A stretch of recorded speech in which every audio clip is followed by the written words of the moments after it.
What is up, everybody, and welcome back to the channel that is everything Mil-Sim, tactical shooter, and historic gaming. Today we have another episode of the Tactical Gaming Journal covering big news on the Post-Scriptum modding front. We're going to take a quick look at what the modding guys have been up to over at the Battle of Crete, North Africa, the Pacific, but most importantly, big news on the Eastern Front. You guessed it, the T-34 has been completely modeled and textured and ready to be implemented into the game. We're not only going to take a look at the T-34, but we're also going to see what the other guys have been up to. A few small updates here and there. And if you didn't already know, we are giving away a Beyond the Wire game key at the end of every week. So if entering the giveaway is something you might be into, stay tuned and I'll give you directions on exactly how to enter. We're so close to hitting 1,300 subscribers, so if Mil-Sims is your game, please pound that subscribe button and ring the little bell next to it so you don't miss a video. We also now have channel memberships available, so if you'd like to support the channel further, it'd be much appreciated. I also just started a Patreon that's linked below. Just another way of supporting the channel. Where YouTube takes 30%, Patreon takes a fraction. So I really want to get a membership base going on Patreon sometime in the near future. I just set up the account, so go over there and check out what I have planned. I wrote up a little synopsis, if you will. And of course, I want to thank all my current channel members. I'm going to give them a proper shout out towards the end of the video. But let's get into this juicy Post-Scriptum modding news. The T-34 is ready to go.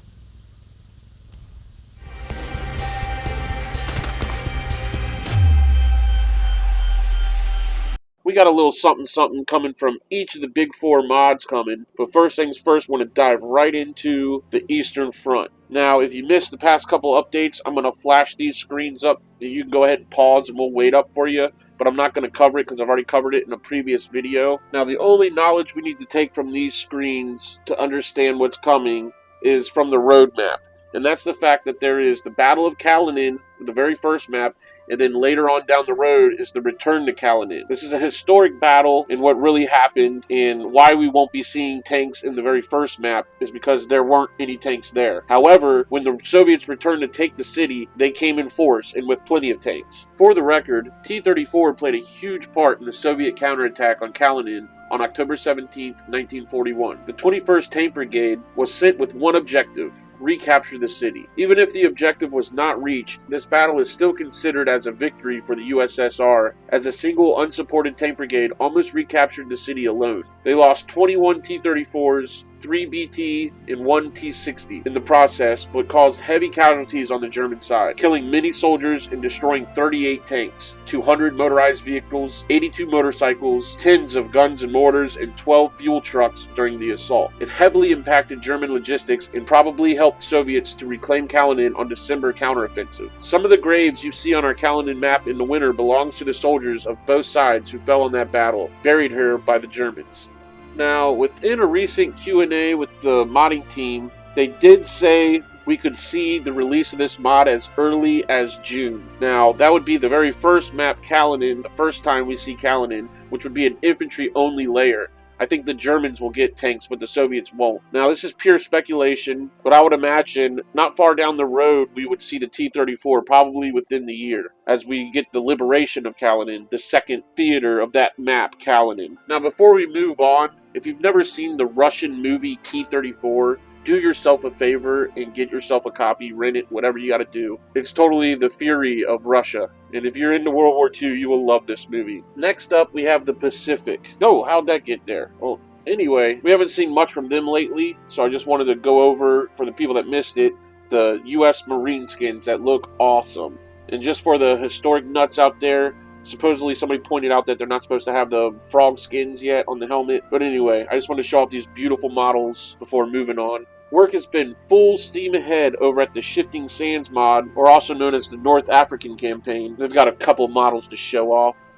The tropical field uniform was developed as early as 1940. As soon as possible, German involvement in the Mediterranean became likely. The blouse, shirt, and long-legged trousers were manufactured of olive-colored lightweight cotton in an open neck style. The color would quickly become bleached by the African sun to a light khaki color. Our example is that of an Unteroffizier, which will be acting as a section leader in-game. I don't know if it's just me, but these freaking desert camos and models just tickle me pink. Hopefully somebody mods the Desert Fox himself into the game, right?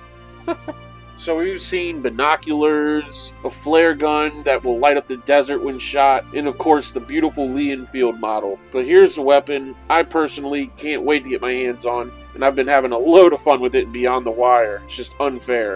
And that of course is the Lewis gun. Now, the Lewis gun you could call outdated. It was used in World War I, but following the loss of equipment at Dunkirk the previous year, the Lewis gun found itself back in British and Commonwealth service. Now, I don't think you're going to see this as like a squad MG. It's going to be more of a heavy MG. You'll find it mounted on vehicles and probably as an emplacement, but that's just speculation. Now, last but certainly not least is my good buddies over at the Battle of Crete, aka the Mercury mod.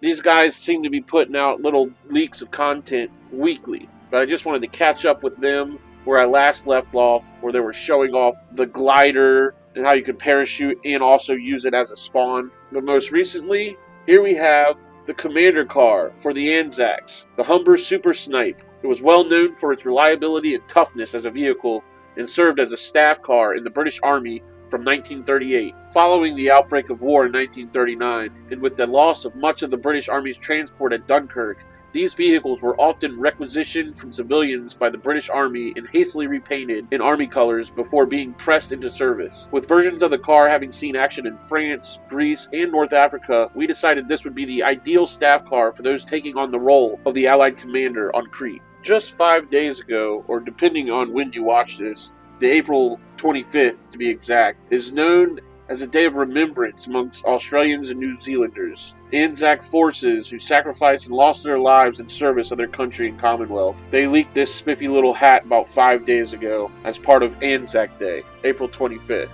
lest we forget. Much respect to all the Australian and New Zealander viewers, the few that there are. Much respect. Moving right along, we have an updated model of the Morris CS8. Has been completely redone and improved. This vehicle, a common sight in the British Army of 1940 to 41, was used in many different roles. As such, its versatility will be reflected in the game by giving it 3 different roles of transport, logistic truck, and allied MSP. Shown here are all 3 variants, with the transport truck identified by the seats in the rear.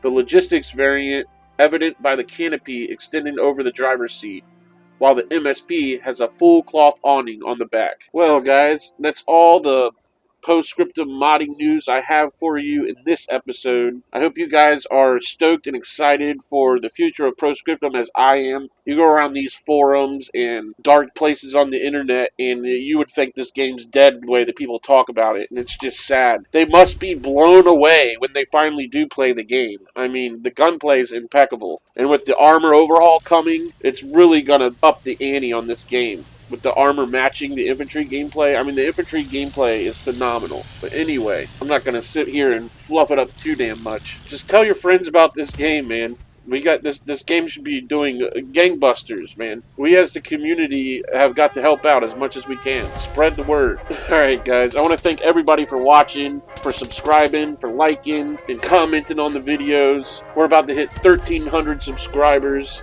I also want to give a special shout out to my Mil-Simp Minions, also known as channel members. If you're interested in supporting the channel further, just click the blue join button. We got a lot of cool exclusive stuff coming down the pipes. I made a video about how I was quite possibly the first person to play Pokemon in America.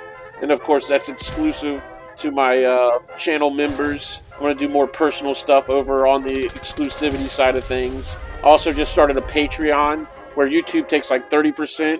Patreon apparently takes a fraction of the profits. So definitely check that out. That's linked below. I have a synopsis for like the future of the channel, which is far more than just a YouTube channel, as you'll read. The future is bright for our genre, and I hope you guys are as stoked as I am. In fact, let's give away a Beyond the Wire key. I'm just joking, but we are going to give away a key before this weekend is up. It's going to be in one of these following videos, so definitely stay tuned. If you haven't already entered, all you got to do is like this video, subscribe to the YouTube channel, and join our little Discord channel. It's linked below, Boogie 5 Gaming Etc. Discord channel. Come through, shoot the shit with us, catch a game with us on the Discord, but most importantly, drop a comment And within your comment, leave your Discord name and number. That's going to act as your ticket stub if you do win. They had somebody in the past try to steal somebody else's key. We're not going to have that again. Anyway, thank you all again a million times, man. We're barreling towards 2,000 subscribers. Thank you guys so much for the support. Good luck to all of you in the giveaway.